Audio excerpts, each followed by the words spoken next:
ไอเล่น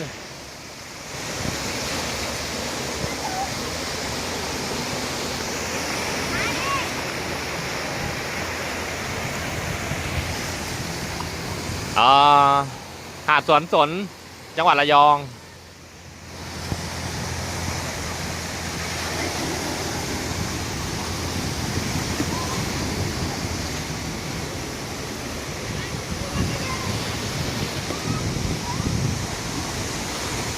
ที่เห็นข้างหน้าน่ะเป็นเกาะเสม็ดหาดทรายแก้วน่าไป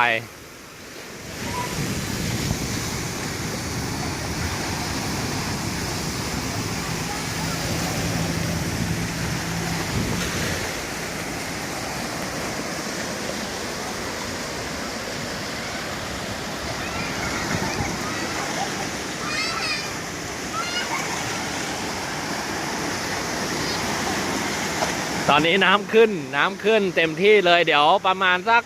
1 ชั่วโมงตอนนี้สัก1 ชั่วโมงเนี่ยน้ำจะลง